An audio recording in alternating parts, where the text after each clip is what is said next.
আসসালামু আলাইকুম সুপ্রিয় দর্শক, সবাইকে আমন্ত্রণ এনটিভি ইউরোপের স্টুডিওতে সময়ের সাথী অনুষ্ঠানে। সাথে রয়েছে খালেদ সাইফুল্লাহ পাটোয়ারি। সবাই জানেন যে সবাইকে খ্রিস্টীয় নববর্ষের শুভেচ্ছা, এবং নববর্ষকে কেন্দ্র করে আজকে আমরা আসলে কথা বলবো। তাই আমাদের শিরোনাম রেখেছি যে নতুন বছরের প্রত্যাশা এবং আর্থসামাজিক ও রাজনৈতিক বাস্তবতা। প্রিয় দর্শক, গত বছরটি আমরা একটু বিপদসংকুল অথবা আতঙ্কের মধ্যে কাটিয়েছি, বাংলাদেশ তথা বিলেত এবং পুরো বিশ্ব জুড়েই। এর বাইরেও কিছু সম্ভাবনা আমরা দেখেছি এবং সেই সম্ভাবনা অথবা শঙ্কা নিয়ে আমরা নতুন বছরের পথ চলা শুরু করেছি। এই পথ চলাটা কেমন হবে ভবিষ্যতে, বা কি প্রত্যাশা রাখি আমরা? যেমনটা প্রত্যাশা থাকতে পারে একজনের, হয়তোবা আমি আমার চাকরিটা হারাবো না, অথবা কারোর প্রত্যাশা থাকতে পারে আমার কেউ আশেপাশে মারা যাবে না, অথবা আমার সন্তান তারা বেড়ে উঠবে নিরাপদে এবং সুশিক্ষায়। প্রত্যাশা অনেকের অনেক রকম থাকে, কিন্তু জাতি হিসেবে বাঙালি জাতি হিসেবে আমাদের রাষ্ট্র নিয়ে, দেশ নিয়ে কি ভাবনা, সেই ভাবনার জায়গা থেকে আমরা কতটা প্রত্যাশা করতে পারি নতুন বছরে? প্রত্যাশা করলেই চলবে না, আসলে বাস্তবতায় আমরা কিভাবে আছি, কি আর্থসামাজিক প্রেক্ষাপটে আমরা আছি, কি রাজনৈতিক প্রেক্ষাপটে রয়েছি, সেই বিষয়টা কি বিবেচনায় রাখা দরকার আগামীর পরিকল্পনার জন্য, এবং সকলেই যাতে শান্তিতে এবং সুখে জীবনযাপন করতে পারে প্রত্যাশা সবারই যেমন, সেই জিনিসটা আলোচনায় বেরিয়ে আসবে। এই জন্য আলোচনা করতে আমার সাথে যুক্ত আছেন বিলেতের সবচেয়ে সম্মানিত কিছু ব্যক্তি। আমরা তাদের সাথে পরিচিত হয়ে নিব। প্রথমেই পরিচয় করিয়ে দিব, আমার সাথে স্টুডিওতে উপস্থিত রয়েছেন সারোয়ারি আলম, কবি এবং সাংবাদিক। আপনাকে স্বাগতম। অনেক ধন্যবাদ আপনাকে। শুভ সন্ধ্যা এবং নববর্ষ। সবাই আপনাকে ধন্যবাদ। দর্শক, যথারীতি করোনার কারণে আমার সাথে আরও তিনজন সম্মানিত অতিথি রয়েছেন অনলাইনে। আমি তাদের সাথে পরিচয় নিয়েই প্রথমেই যুক্ত করে নিচ্ছি কাজী জাওয়াদ, সাবেক প্রযোজক বিবিসি বাংলা এবং সাবেক প্রধান প্রতিবেদক সাপ্তাহিক বিচিত্রা। জাওয়াদ ভাই, আপনাকে আমন্ত্রণ। সালাম আলাইকুম। ওয়ালাইকুম আসসালাম। আসসালামু আলাইকুম আপনাদের সবাইকে, আমাকে আমন্ত্রণ জানানোর জন্য ধন্যবাদ। তারপরই রয়েছেন আমার সাথে ডক্টর আক্তার সোবহান মাসরুর, সদস্য সচিব বাংলাদেশ তেল গ্যাস বন্দর রক্ষা জাতীয় কমিটি ইউকে চ্যাপ্টার। মাসরুর ভাই স্বাগতম। সালাম আলাইকুম। মাসরুর ভাই সালাম আলাইকুম, আনমিউট করে কথা বলতে হবে। সবাইকে নববর্ষের শুভেচ্ছা। ওয়ালাইকুম আসসালাম। ধন্যবাদ মাসরুর ভাই। সর্বশেষ যিনি রয়েছেন ওনার সাথে পরিচয় হয়ে নিচ্ছি আমরা, professor Osama Khan, pro vice chancellor university of সারে। ওসামা ভাই, আপনাকে এত রাতে আমাদের সাথে যুক্ত হওয়ার জন্য ধন্যবাদ এবং আপনাকে স্বাগতম জানাচ্ছি। অসংখ্য ধন্যবাদ আমাকে এই প্রোগ্রামে আনার জন্য, এবং সবাইকে জানাচ্ছি শুভ নববর্ষ। ধন্যবাদ সকল অতিথিকে। আমরা আলোচনায় ফিরব। প্রিয় দর্শক, আপনারা জানেন যেমনটা বলছিলাম যে শিরোনাম রেখেছি নতুন বছরে প্রত্যাশা, এবং এই প্রত্যাশার আর্থ সামাজিক এবং রাজনৈতিক বাস্তবতা কতটুকু, কি ভিত্তিতে আমরা এই প্রত্যাশাটা করছি, আর অ্যাচিভ করার সম্ভাবনা কতটুকু, সেই বিষয়ে আলোচনা করবেন। আপনাদেরও নিশ্চয়ই প্রত্যাশা রয়েছে, এবং সেই প্রত্যাশাটা আমাদের সাথে শেয়ার করতে পারেন, আমাদের সাথে জানাতে পারেন, মতামত দিতে পারেন, এবং কি চাইলে আমাদের অতিথিদেরকে প্রশ্ন রাখতে পারেন। সেই জন্যে আপনারা নিশ্চয়ই স্ক্রিনে দেখানো যে নাম্বারটি রয়েছে সেই নাম্বারে ফোন করে যুক্ত হবেন। এবং যথারীতি জানেন, প্রতি সোমবার রাত আমরা 10:30টায় এনটিভি ইউরোপের স্টুডিও থেকে সময়ের সাথে অনুষ্ঠানটি নিয়ে আসি, এবং আপনারা এই অনুষ্ঠানটি দেখতে চাইলে অবশ্যই যুক্ত হতে পারেন ফেসবুকের সাথেও। এছাড়াও আপনারা আমাদের ইমেলে অ্যাড্রেসের সাথেও যোগাযোগ রাখতে পারেন। আমরা আসলে আলোচনায় ফিরবো। আলোচনা যাওয়ার আগে যেমনটা বলছিলাম, নতুন বছরকে অবশ্যই সবাই স্বাগতম জানায় অনেকখানি আশাবাদী নিয়ে, কিন্তু আসলে বাস্তবতা কেমন সেই বিষয়টি নিয়ে আলোচনায় যুক্ত করব। প্রথমেই যুক্ত করতে চাইব আমাদের সম্মানিত সাংবাদিক, সিনিয়র সাংবাদিক কাজী জাওয়াদ ভাই। আপনার কাছে আসলে জানার চেষ্টা করব যে আপনি এই নতুন বছরের প্রত্যাশাটা কিভাবে দেখেন, জাতীয় এবং বিশেষ করে বাংলাদেশের জাতীয় রাজনীতিটাকে আন্তর্জাতিক রাজনীতি প্রেক্ষাপট হিসেবে? অনেক বড় প্রশ্ন, কিন্তু আমি যেটা বলবো যে বাংলাদেশের সাধারণ মানুষের একটা কথা আমি বলতে চাই আগে। এখানে আমরা প্রায় গ্রামে যদি আপনি চায়ের দোকানগুলোর আড্ডায় বসেন, তাহলে শুনবেন কেউ হয়তো বলছে, একটু স্মার্ট ধরনের লোকেরা বলছে যে রাজনীতির মধ্যে পলিটিক্স ঢুকে গেছে।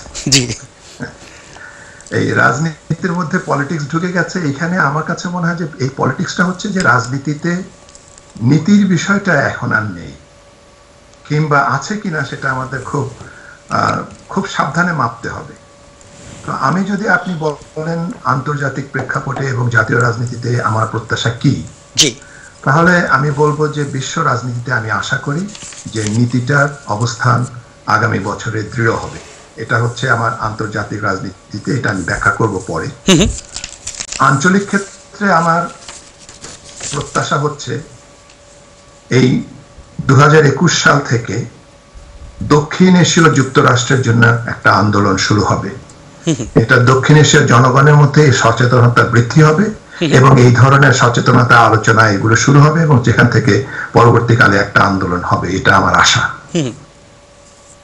আর দেশীয় ক্ষেত্রে এই বছরের জন্য আমার কোনো প্রত্যাশা নেই।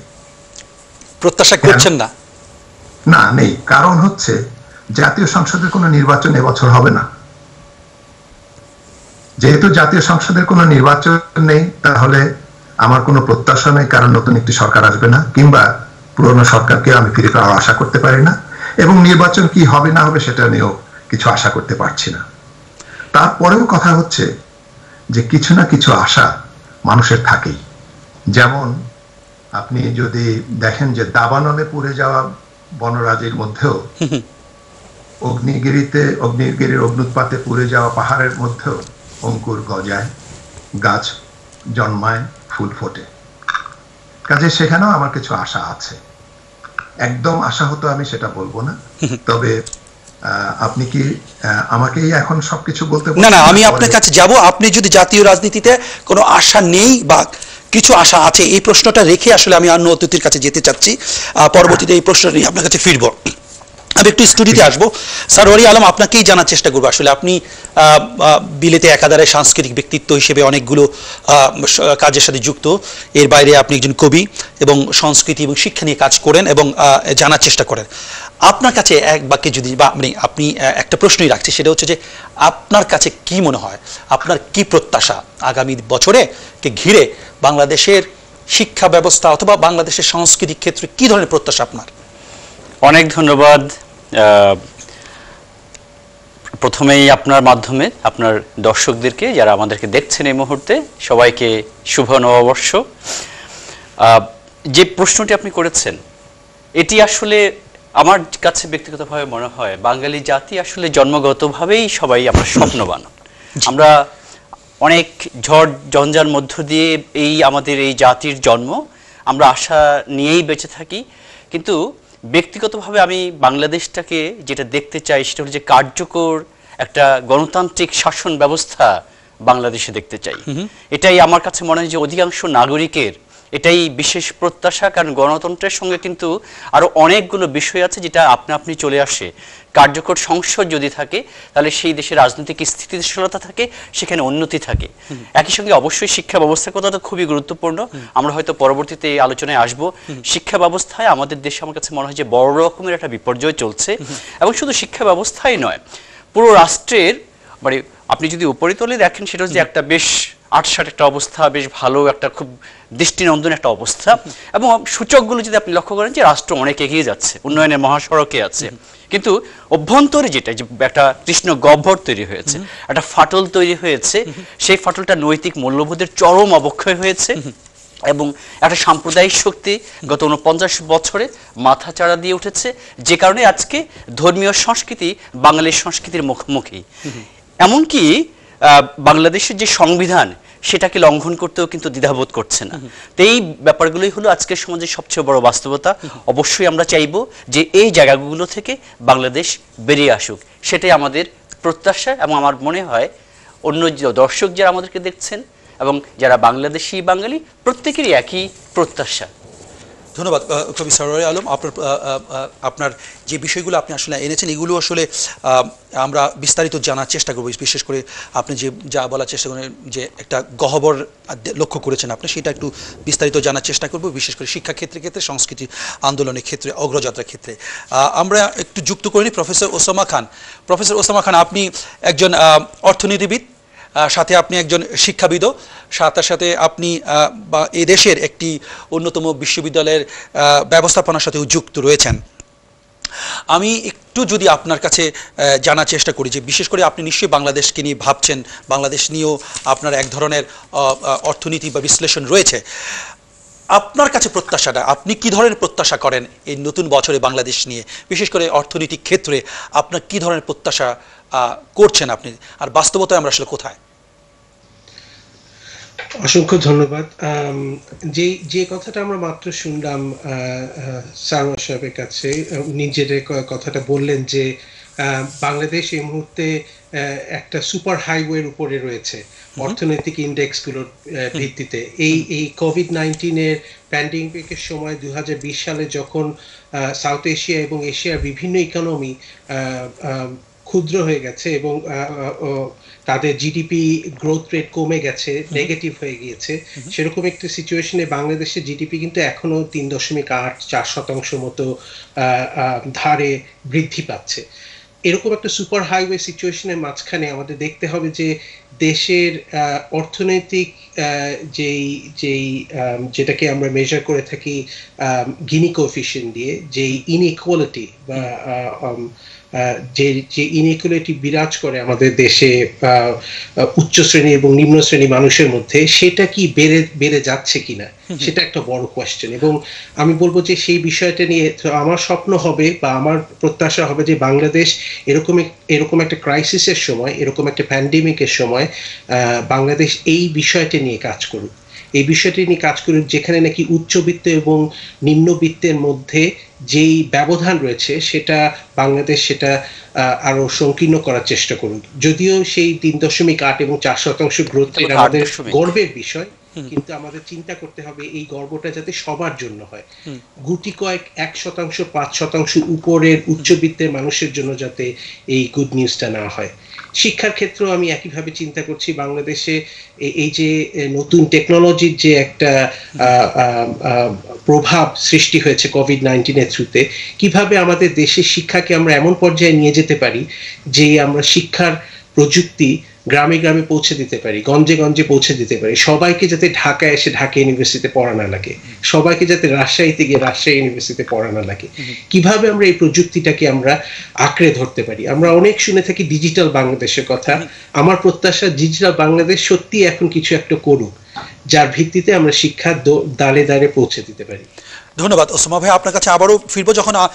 যখন ফিরবো তখন আসলে আমি একটু প্রশ্ন রেখে যাই, আমার খুব জানতে ইচ্ছা এটা কিভাবে সম্ভব হবে ডিজিটাল বাংলাদেশকে মানে সার্বজনীন রূপ দেওয়া, কিভাবে দাঁড়ে দাঁড়ে পৌঁছে দেওয়া যায়, এই বিষয়টা নিয়ে আপনার কাছে জানার চেষ্টা করবো আপনার অভিজ্ঞতা থেকে।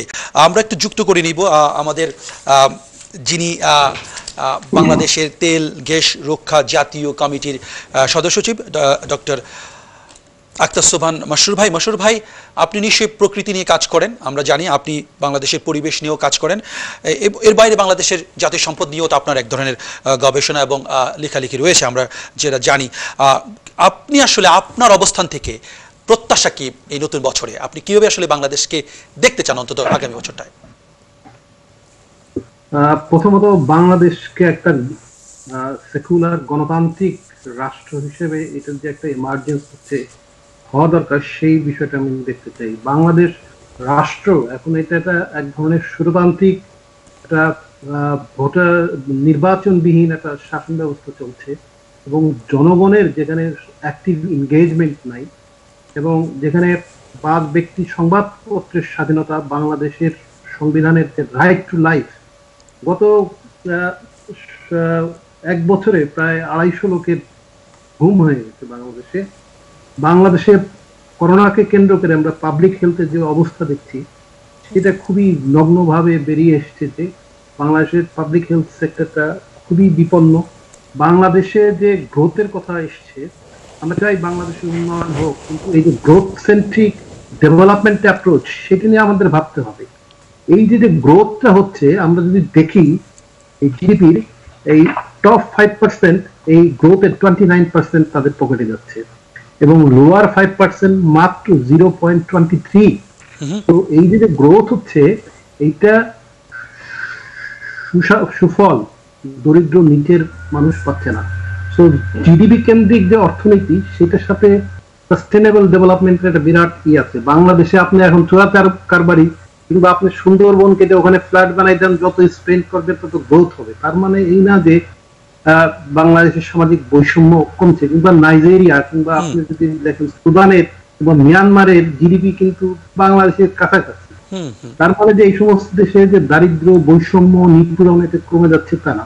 এই যে জিডিপি সেন্ট্রিক এবং গ্রোথ সেন্ট্রিক যে অ্যাপ্রোচ, সেটা থেকে আমাদের বেরিয়ে আসতে হবে। আমরা দেখতে হবে যে এটা প্রাণ প্রকৃতি এবং পরিবেশের সাথে সামঞ্জস্যপূর্ণ গ্রোথ হচ্ছে কিনা।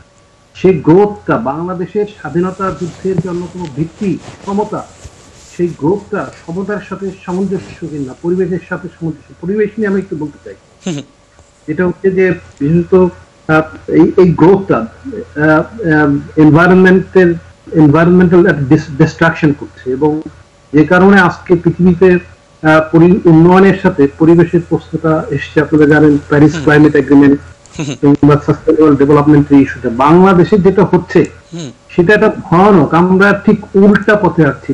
পৃথিবী যখন কোল ফেজ আউট করে দিচ্ছে, তখন আমরা এনার্জির জন্য কোলের পথে আসছি। বাংলাদেশ গভর্নমেন্ট যে পরিকল্পনা করেছে এনার্জি প্ল্যান 2041 সালের মধ্যে, তারা এখন কয়লা থেকে আমরা প্রডিউস করি মাত্র 3%। 2041 সালের মধ্যে সরকার পরিকল্পনা করছে 35% তারা কয়লা থেকে উৎপাদন করবে। কিন্তু আপনি দেখেন ইউকেতে ফেজ আউট করে দিচ্ছে কয়লা, ইউরোপে ফেজ আউট করে দিচ্ছে কয়লা, সাস্টেনেবল রিনিউয়েবল এনার্জির দিকে যাচ্ছে। আমরা বাংলাদেশে উপকূলে 29টা কয়লার ভিত্তিক বিদ্যুৎ প্রকল্প নিয়েছি, এবং এটা হোল আমাদের কোস্টাল বেল্ট, এবং এটাকে পুরো দূষিত করবে। মাতার বাড়ি, পায়রা, কক্সবাজারের ওই এলাকা, তারপরে আপনি দেখেন সুন্দরবনের মাত্র 14 কিলোমিটারের মধ্যে 1300 মেগাওয়াটের কয়লা ভিত্তিক বিদ্যুৎ প্রকল্প করছে ভারত। এটা একটা পলিটিক্যাল প্রেশার, এবং ভারত কিন্তু তাদের দেশে 25 কিলোমিটারের ভিতরে কোনো বিদ্যুৎ প্রকল্প করতে দেয় না বনের, কিন্তু বাংলাদেশের 14 কিলোমিটারের মধ্যে এসে এটা করছে। এবং এই গভর্নমেন্ট এই সুন্দরবনের সারাউন্ডিং 300 প্রকল্প, ইন্ডাস্ট্রিয়াল প্রকল্প অ্যাপ্রুভ করেছে। তো আপনারা দেখেন, তারপরে এই যে ডেভেলপমেন্ট হচ্ছে এইটার সাথে সমতাভিত্তিক ইকুয়াল ডিস্ট্রিবিউশন এবং সাস্টেনেবল এনভায়রনমেন্টাল ডেভেলপমেন্ট, এই দুটার সাথে কিন্তু গ্রোথের একটা কন্ট্রাডিকশন তৈরি হচ্ছে। সো আমরা চাই যে আগামী দিনের বাংলাদেশ একটা হিউম্যান অ্যান্ড নেচারের মধ্যে একটা হারমোনিয়াস রিলেশন এবং এমন একটা ডেভেলপমেন্ট চাই যেটা সমতা ভিত্তিক, যেটা বাংলাদেশের স্বাধীনতা যুদ্ধের ভিত্তি। আমরা সেদিকে না হেঁটে আমরা কর্পোরেট ইন্টারেস্ট, আমরা লুটেরা। মাসুর ভাই, আমি আপনার কাছে এই প্রশ্ন নিয়ে আসবো। মাসুর ভাই, আমি আপনাকে আমি একটা দর্শকের কল নিব, তারপর আপনার কাছে ফিরবো পরবর্তী সেগমেন্টে। তখন আসলে জানার চেষ্টা করবো যে সমতা ভিত্তিক রাষ্ট্র ব্যবস্থা কিভাবে আসলে আমরা আনতে পারি, কি প্রক্রিয়া, এবং আপনি যেটা উল্লেখ করেছিলেন কর্পোরেট ভিত্তিক যে ব্যবস্থাপনা, সেটাও নিয়ে একটু জানার চেষ্টা করব। প্রিয় দর্শক, আপনার সাথে কথা বলবো, যে রয়েছেন টেলিফোনে, আপনি আপনার মতামত দিতে পারেন। হ্যালো, আসসালামু দর্শক, আপনার কথা শুনছি আমরা, বলুন। জি দর্শক বলুন। আমার কথা হলো যে বাংলাদেশের যে শিক্ষা প্রতিষ্ঠান এগুলো ধ্বংসের মুখে। জি, because of politics. ছাত্র হয়তো স্কুল, কলেজ, ইউনিভার্সিটি যাইব, পড়া লাগবে। এর বাদে এরা যদি পলিটিক্স হারাই দেওয়া হয়, তাহলে তারা পড়ার তো ক্ষতি হইল না। জি, যারা যে সমস্ত ছাত্র হল পলিটিক্স করতো, পলিটিক্স তো হলে করেন না। আচ্ছা, তো আমার কথা হইল গিয়া, those children wanted to do politics, they have to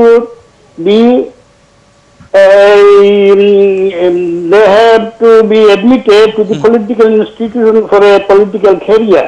আচ্ছা, as long as they get the political license, they will be allowed to do the politics. Unless and until they got the political license, they are not eligible to do politics. দর্শক, আপনার মতামত খুবই স্পষ্ট। আর আপনি একটু আমাকে যদি আরেকটু বলেন, পলিটিক্যাল লাইসেন্সটা বলতে আপনি কি বলছেন? যে পলিটিক্যাল লাইসেন্স, যারা পলিটিক্স হতে ইচ্ছুক, জি, because politics is very essential for the country, But for the institutionalized- prosperity of the country. But how can you get a good politician as long as those who are interested to do good politics, they have to be a good politician. So how can you get a good politician? Because these people who wanted to do good politics, they have to be studied, they have to be admitted, they have to be enrolled in a political institution. The government should establish a political college or university. Those who are interested to do politics, they have to be admitted to that political আমি বুঝতে institution. They পেরেছি। will study the politics, জি দর্শক আপনাকে certificate, then they will be allowed to do politics, and then they will do good politics for the country. ধন্যবাদ দর্শক, আপনি খুবই মূল্যবান প্রশ্ন মতামত রেখেছেন। আমরা একটু আলোচনায় ফিরবো। আমরা এই পর্যায়ে একটু জাওয়াদ ভাই, আমরা একটু বিরতিতে যাব। যাওয়ার আগে 2 মিনিটের মতো আপনি কিছু জানার চাই, আপনি নিশ্চয়ই দর্শকের মতামতটা পেয়েছেন। এই প্রেক্ষাপটে আপনি আসলে যদি বলেন, আসলে আমরা অনেকদিন ধরেই বাংলাদেশে ভালো রাজনীতিবিদ খুঁজে পাচ্ছি না। পলিটিক্যাল ইনস্টিটিউশন যেরকম ডাকসু, জাকসু বা অন্যান্য সংসদ যেগুলো ছাত্রদের অধিকার প্রতিষ্ঠার জন্য প্রতিষ্ঠান রয়েছে বা সংসদ রয়েছে, এগুলোরও আমরা খুব ভালো ভূমিকা দেখতে পাচ্ছি না বা নিয়মিত হচ্ছে না। এই বিষয়টাকে ধরে যদি আপনি আসলে বলেন, আসলে আমরা কিভাবে ভালো পলিটিশিয়ান খুঁজে পাবো?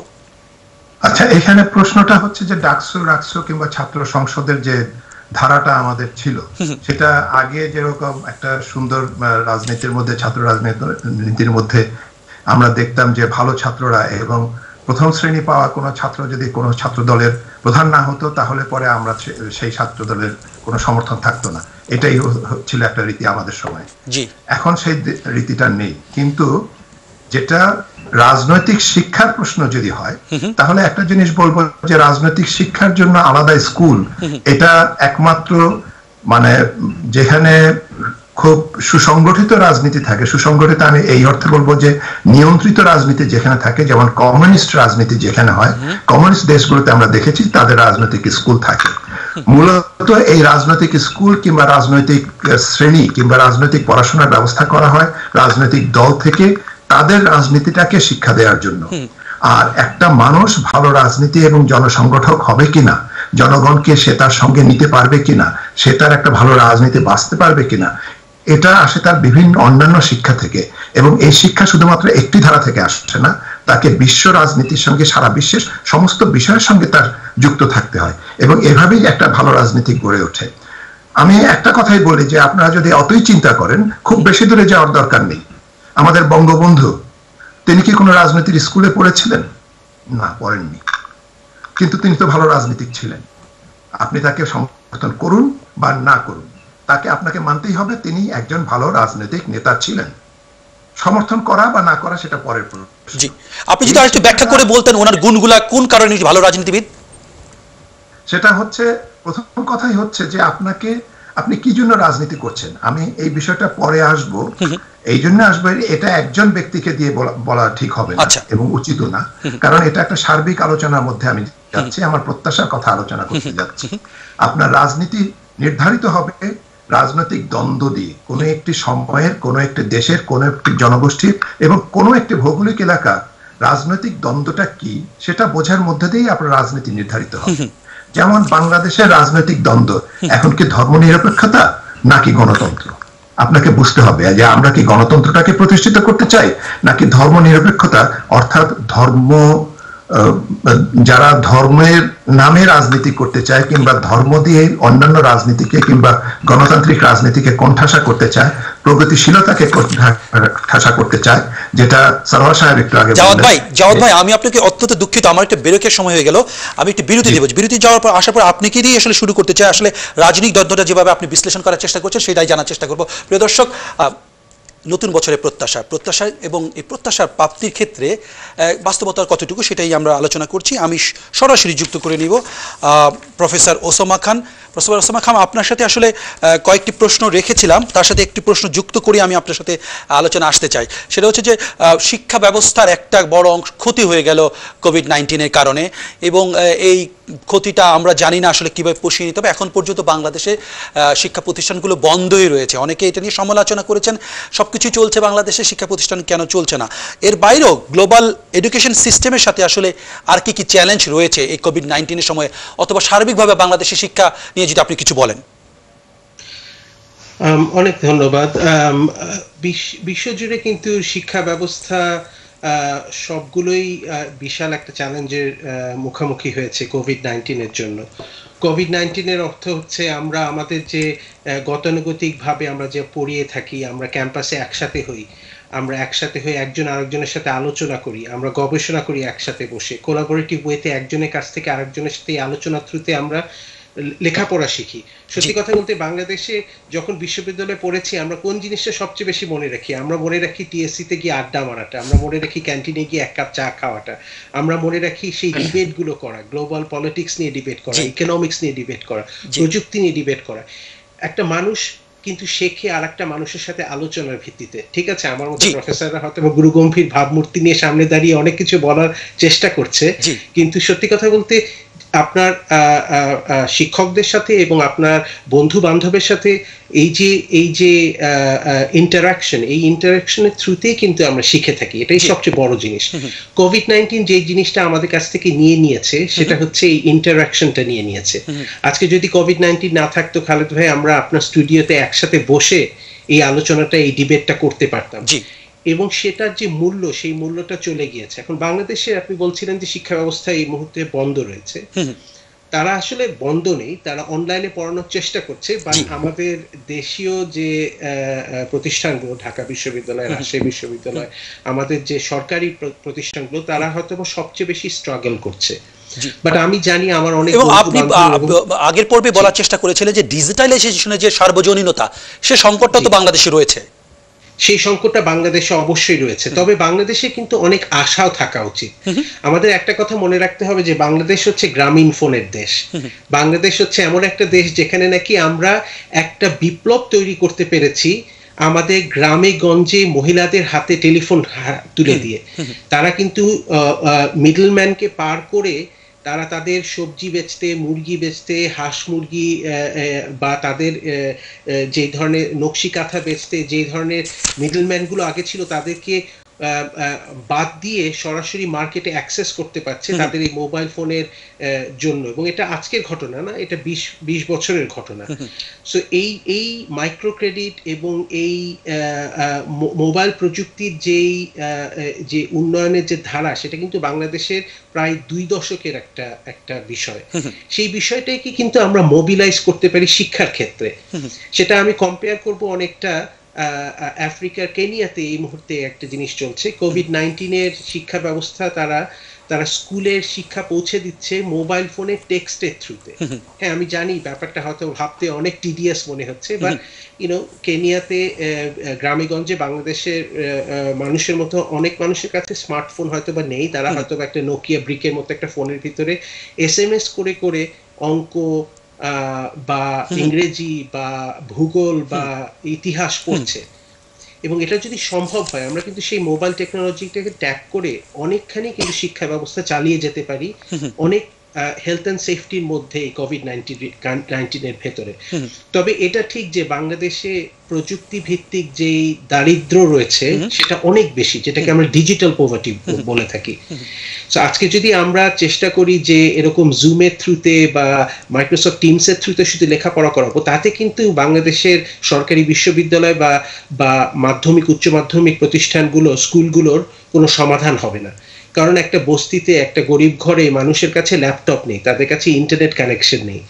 সুতরাং সেই প্রযুক্তিটা এমনভাবে আমাদের তৈরি করতে হবে যেটা নাকি অল্প খরচে তারা এই শিক্ষার সাথে যোগাযোগ করতে পারে। একটা ছোট্ট জিনিস উদাহরণ আরেকটা দিব খুব তাড়াতাড়ি করে, যে আজ থেকে প্রায় 30 বছর আগে ব্রিটেনে টিভি থ্রুতে ওপেন ইউনিভার্সিটি পড়ানো শুরু করেছিল, এবং সেটাকে ধরে নেওয়া হয়েছিল যে এটা পুরোপুরি শিক্ষা ব্যবস্থাকে পরিবর্তন করে ফেলবে, এমন একটা বিপ্লব আনবে যেই বিপ্লবে ইভেন অক্সফোর্ড কেমব্রিজও বেঁচে থাকতে পারবে না। হ্যাঁ, হয়তোবা সেরকম বিপ্লব হয়নি, কিন্তু টিভি থ্রুতে কিন্তু পৌঁছে দিয়ে এটা ওপেন ইউনিভার্সিটি, ব্রিটেনের ওপেন ইউনিভার্সিটি প্রমাণ করেছে যে দাঁড়ে দাঁড়ে আমরা শিক্ষা পৌঁছে দিতে পারি। মানুষের কাছে নোট পাঠিয়ে দেওয়া হয়েছে পোস্টে এবং বলা হয়েছে যে টিভিতে এই চ্যানেলে এতটার সময় টিউন করে লেকচারটা শুনে নাও এবং তারপরে নোটে বসে বসে তোমার অ্যাসাইনমেন্টটা করো। এই বিষয়গুলো কিন্তু বাংলাদেশে এখন করা সম্ভব। এই অ্যাক্সেসটা কিন্তু গ্রামে গঞ্জে আছে এবং আমি আশা করি যে 2021 সালে যেভাবেই প্যান্ডেমিক যাক, এবং আমি চাই যে প্যান্ডেমিক চলে যাক তাড়াতাড়ি, আমরা সবাই সেটা দোয়া করছি, এবং তারপরেও যাতে বাংলাদেশ এই বিষয়ে অনেক ভাবনা চিন্তা করে, এবং আমার ধারণা সেই সুযোগটা করার সময় এসেছে। ধন্যবাদ, ধন্যবাদ ওসামা ভাই। আপনার কাছ থেকে ফিরে আসতে পারি? হ্যাঁ জি বলুন। আমার প্রশ্ন হচ্ছে যে আমরা একবার শুনেছিলাম যে বাংলাদেশে 100 টাকা কিংবা 1000 টাকা দামে ট্যাবলেটস দেওয়া হচ্ছে প্রাইমারি স্কুলগুলোতে। আমি ধরে নিচ্ছি যে বাংলাদেশে যে এই যে হার্ডওয়্যারের যে সমস্যাটা, মানে কম্পিউটার কিংবা স্ক্রিন একটা মনিটর পাওয়া, এটা যেটাই হোক না কেন এটা হয়তো সম্ভব ইউনিসেফের কাছ থেকে কিংবা অন্যদের কাছ থেকে নিয়ে, কিংবা আমরা নিজেরাও সরকারি উদ্যোগে এটা হয়তো করা যেতে পারে। কিন্তু আমার কাছে মনে হয় যে একজন ক্লাস টিচারের যে স্পিচ কিংবা একজন শিক্ষকের যে বক্তৃতা, যে কথাটা ওসামা আপনি আগে বলছিলেন যে আমরা যে দুজনের মধ্যে যে ইন্টারঅ্যাকশন, সেই ইন্টারঅ্যাকশনটা কিংবা বক্তৃতার যে বিষয়বস্তুটা এবং পাঠক্রমটা কিংবা পাঠ দানের যে ক্ষেত্রটা, এটা আপনার কিভাবে করা সম্ভব? এটাকে এত অল্প সময়ের মধ্যে এতগুলি সফটওয়্যার বানিয়ে কিংবা কয়েক বছরের মধ্যে, এবং তার মধ্যে যে ভাই আমরা মনে হয় এই বিষয়টা একটু রাখি এখানে, কারণ এটা হয়তো একটা ডিসকাশনের ব্যাপার, একটা সামগ্রিক, হয়তো কোভিড পরবর্তীতে আমরা স্কুলগুলো খুলে দিলেও বাংলাদেশ শিক্ষা ব্যবস্থা কি ধরনের আসলে প্রোডাক্ট তৈরি করছে শিক্ষা ক্ষেত্রে, সেই জিনিসটাও আসলে আলোচনা দাবি রাখে। আমি আপনার কাছে আসবো, তার আগে একটু আমাদের মাসরুর ভাইকে সংযুক্ত করে দিই। মাসরুর ভাই, আপনার কাছে জানার ইচ্ছা থাকবে যে আপনি বলার চেষ্টা করেছিলেন কর্পোরেট একটা রাজনীতির বিষয়ের সাথে যুক্ত আছে, বা কর্পোরেট কালচারও বাংলাদেশে চলে আসে এবং সেটা আসলে বাণিজ্যের বিষয়টা চলে আসছে। আপনি ওই বিষয়টা একটু যুক্ত করবেন, তার সাথে আসলে পরিবেশগতভাবে বাংলাদেশের অবস্থানটা আসলে কিরকম, বিশেষ করে আপনি যদি বঙ্গোপসাগর কেন্দ্রিক যে রাজনীতিটা চলছে এইটাও যদি আপনি আমার সাথে একটু শেয়ার করেন, ওইখানেও শান্তিপূর্ণ অবস্থান সম্ভব হবে, যে রোহিঙ্গার বিষয়টা রয়েছে, এর বাইরে অনুসন্ধানের বিষয় রয়েছে।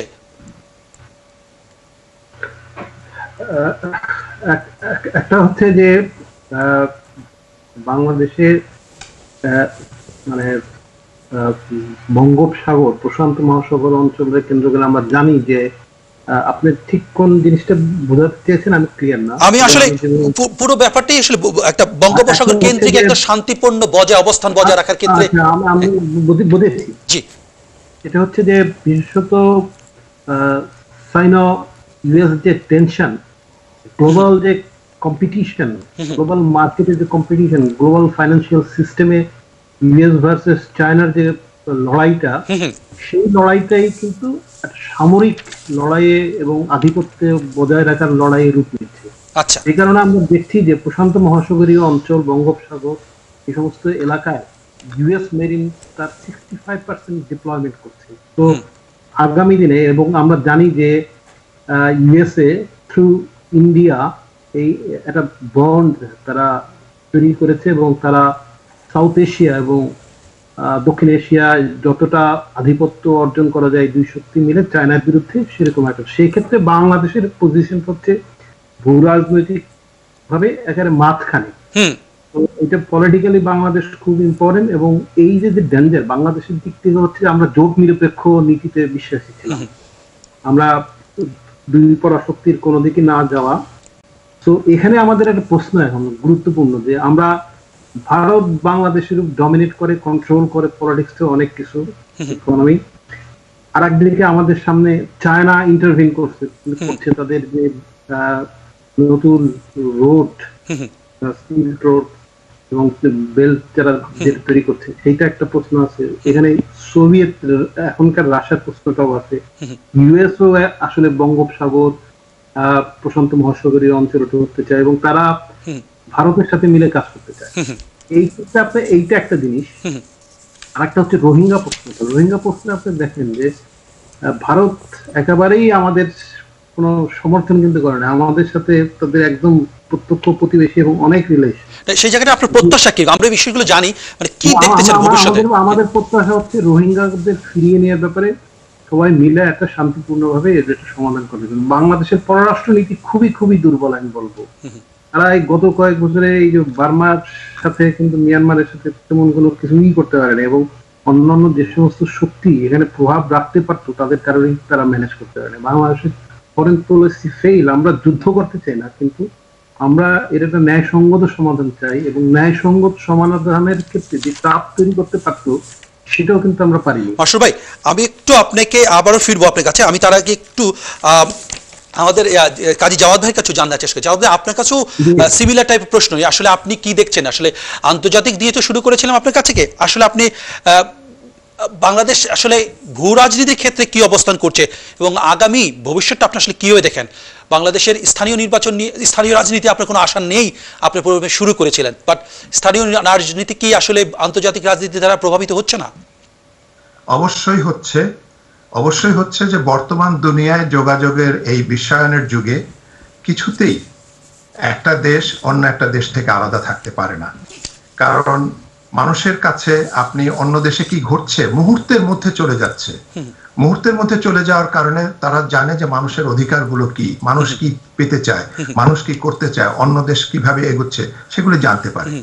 আমি যে কথাটা বলছিলাম যে আমি রাজনীতিতে নীতির অভাব দেখছি, নীতির অভাব দেখছি, এইটা আমি বলতে চেয়েছি। এতে আমি বলতে চেয়েছি যে গত দশকের শেষ দিক থেকে, আমি আরো পিছনের দিকে যাচ্ছি না, আমি গত দশকের শেষ দিক থেকে আমি বলবো যে পশ্চিমা দেশগুলোতে বিশেষ করে যে দুর্বৃত্ত রাজনীতির কিংবা রাজনীতির দুর্বৃত্তায়ন এটা হয়েছে ব্যাপকভাবে হয়েছে। এবং তার চূড়ান্ত রূপটা আমরা দেখেছি যে আমেরিকা ট্রাম্পের মতো একজন লোক, একজন অপরাধী, একজন শোষক এবং দাম্ভিক একজন লোক, যে কিনা প্রেসিডেন্ট পর্যন্ত হতে পেরেছে। মানুষকে কতভাবে, মানে অপরাজনীতি মানুষকে কিভাবে প্রভাবিত করেছে।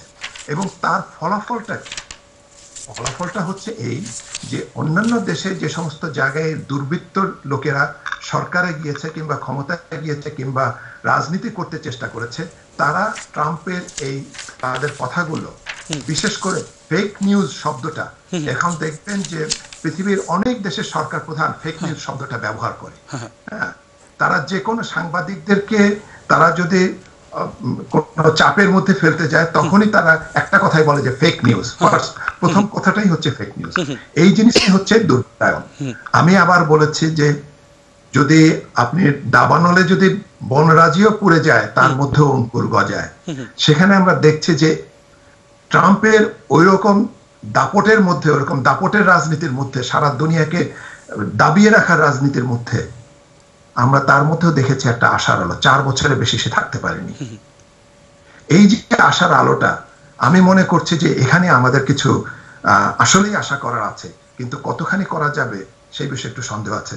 আমি মনে হয় ওসামা কিছু বলতে চাচ্ছেন। আমি কিছু বলতে চাচ্ছিলাম আসলে। হ্যাঁ, ট্রাম্পের মধ্যে কিছু হিউব্রিস ক্যারেক্টারিস্টিক্স আছে, যেটা আপনি বলছিলেন, খুবই দাম্ভিক এবং তার নৈতিকতার, ইনফ্যাক্ট আপনি যেটা বলতে চাচ্ছিলেন যে রাজনীতির ভিতরে নীতি চলে গেছে, তার একটা বিশাল একটা উদাহরণ হচ্ছে ট্রাম্প।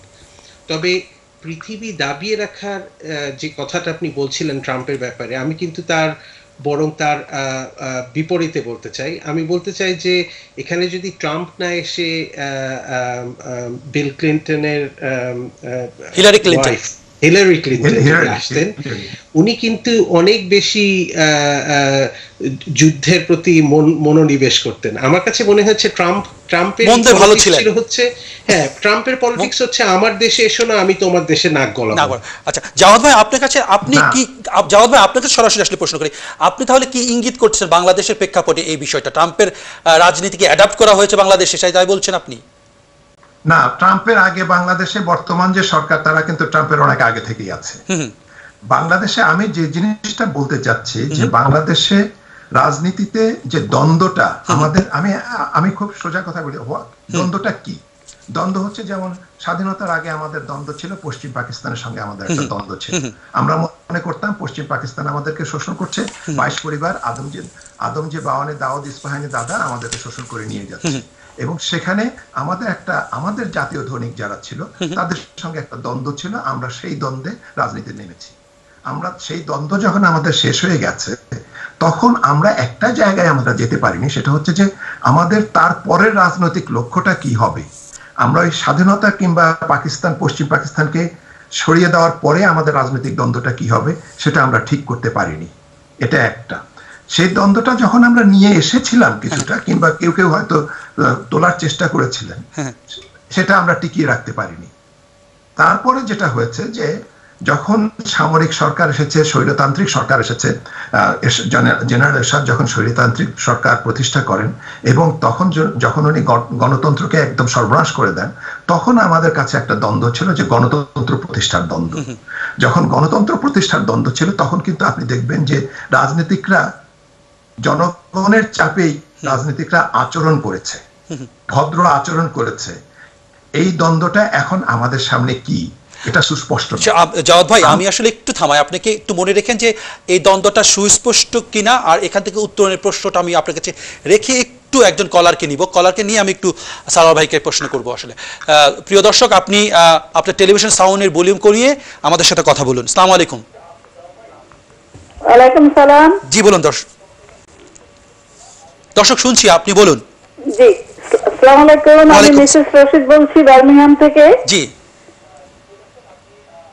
জি বলুন মিসেস রশিদ, বলুন, আমি শুনছি আপনাকে। জি, আসসালামু আলাইকুম। ওয়ালাইকুম সালাম, শুনছি, আপনি বলুন। আপনি টেলিভিশনের শব্দযন্ত্রকে কমিয়ে কথা বলুন। জি, আমি মিসেস রশিদ বলছি বার্মিংহাম থেকে। বার্মিংহাম থেকে মিসেস রশিদ বলছি। আসসালামু আলাইকুম। আপনাদের সবাইকে শুভ নববর্ষের শুভেচ্ছা। বিশেষ করে ভাই, আপনি আপনি যখন আপনাদের প্রোগ্রামটা খুবই সুন্দর হচ্ছে, বিশেষ করে প্রেজেন্টার ভাই, আপনি খুবই সুন্দর পরিষ্কার কথাবার্তা বলে থাকেন। আজকের এই সুন্দর দিনটিতে আমি প্রথমে আপনাদের শুভ নববর্ষের শুভেচ্ছা জানাবো, এবং প্রবাসী একজন বাংলাদেশী এবং একজন ফ্রিডম ফাইটার হিসেবে আমি আপনাদের কাছে একটা প্রশ্ন আজকে রাখবো। সেটা হচ্ছে যে দেশের উন্নতি তখনই হবে যখন, একটা কথা আছে যে চ্যারিটি বিগিনস অ্যাট হোম। আমাদের রাজনৈতিক বৃন্দীরা যখন একসাথে না হবেন, ওনাদের কথাবার্তা যখন সুন্দর না হবে, তখন কিন্তু দেশের এই ডিজিটাল দেশ বা দেশের উন্নতি কোনো কিছুই কিন্তু সুন্দর হবে না। কারণ প্রত্যেকটা জিনিসেরই সুন্দর থেকে জিনিসটা আরো সুন্দর হয়।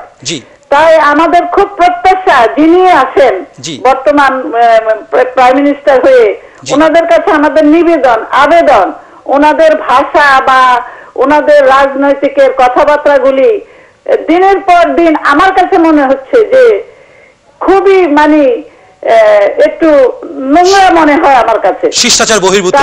তাই আমার একটাই শুধু প্রশ্ন, আপনারা যখনই টেলিভিশনে প্রোগ্রাম করেন, প্লিজ প্লিজ ওনারা অনেক বড় রাজনৈতিক, অনেক বড় পলিটিশিয়ান, কিন্তু তবু আমরা যখন দেখি, ওনারা তো আর দেখে না, আমরা যখন দেখি ওনারা কি ভাষায় কথা বলে, কি বলে, সেগুলি আমাদের ছেলে মেয়েরাও তখন বলে যে, oh you go to Bangladesh 4 times a year, why, what for?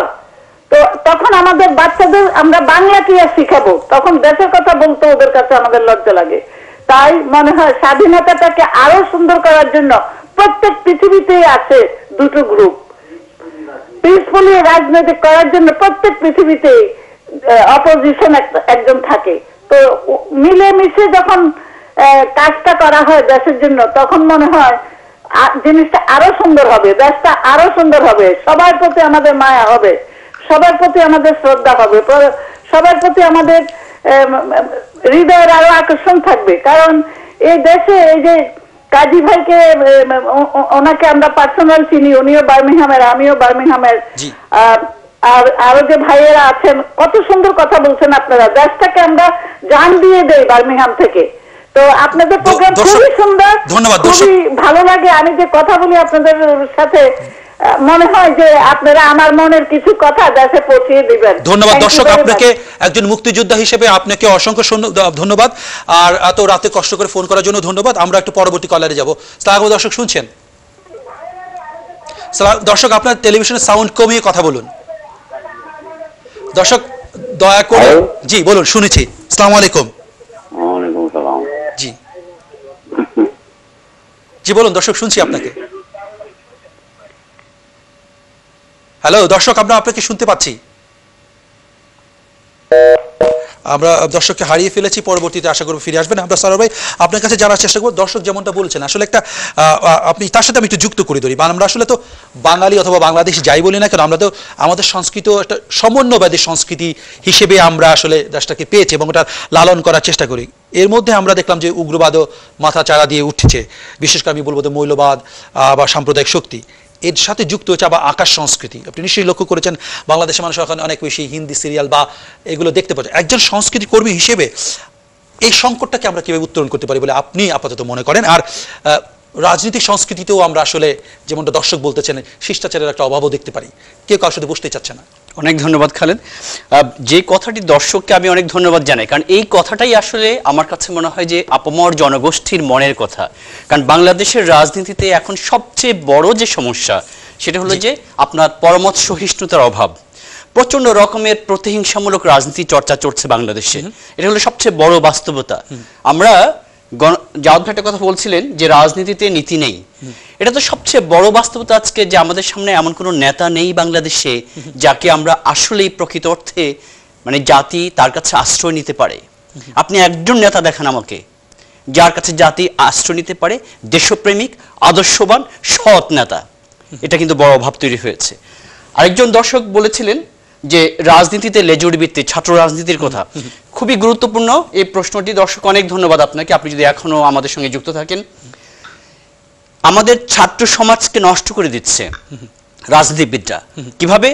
রাজনীতির যে প্রধান যে দল তাদের সঙ্গে যে লেজুর ভিত্তি করতে হয়, তাদের প্রধান শক্তি হলো ছাত্র সমাজ, তারা ব্যবহার করে। এই যে ব্যবহার করার কারণেই কিন্তু আজকে ছাত্ররা তাদের দ্বারা ব্যবহৃত হচ্ছে, একটা সংস্কৃতি তৈরি হয়েছে, এটা প্রতিষ্ঠিত হয়ে গেছে। এটা আপনি যে কোনো দলই বলেন না কেন, আপনি যদি যে কোনো নাম বলতে চান, আওয়ামী লীগ এবং বিএনপি যাই বলেন না কেন, প্রত্যেকেই কিন্তু ছাত্র রাজনীতির উপর নির্ভর করছে। এবং এটা সবচেয়ে এই দল ক্ষমতায় দেয় সর্বস্তর সেই দলের, এটা একটা ভয়ঙ্কর সামাজিক ব্যাধি হয়ে গেছে। বিরোধী দল, সেই জায়গা থেকে আমাদেরকে বের হতে হবে। ওসামা খান সাহেব একটা কথা বলেছিলেন, আমার খুবই পছন্দ হয়েছে, সেটি হলো যে সামাজিক বৈষম্য। আপনি খালেদ সাহেব, আপনাকে বলি, আপনি যদি বাংলাদেশের দিকে তাকান, বাংলাদেশে এখন একটা মানে বেশ উচ্চবিত্ত তৈরি হয়েছে এবং একজন নিম্নবিত্ত তৈরি হয়েছে, মধ্যবিত্ত কিন্তু ধ্বংস হয়ে যাচ্ছে। এটা হলো বাংলাদেশের সবচেয়ে বড় বাস্তবতা আজকে। কিছু মানুষ, আমি একটা পরিসংখ্যান দেখছিলাম কিছুদিন আগে, সেখানে বলছিল যে বাংলাদেশে মোট বেকারের সংখ্যা কত? 27 লাখ। 18 কোটি মানুষের দেশে বেকার হলো 27 লাখ। এটা খুব হাস্যকর একটা ব্যাপার না? এখন কিভাবে এটা হলো? একজন কৃষক সে সারা সপ্তাহে যদি কাজ করে, ধরুন সে পাবে হলো, সে একদিন যদি কাজ করে সে পাবে হয়তো 355 টাকা, আর 1 ঘন্টা কাজ করলে সে পাবে 48 টাকা। এখন সে যদি 1 সপ্তাহে 1 ঘন্টা কাজ করে, তাকে ধরা হচ্ছে যে সে বেকার না। আচ্ছা, আপনি বুঝতে পেরেছেন?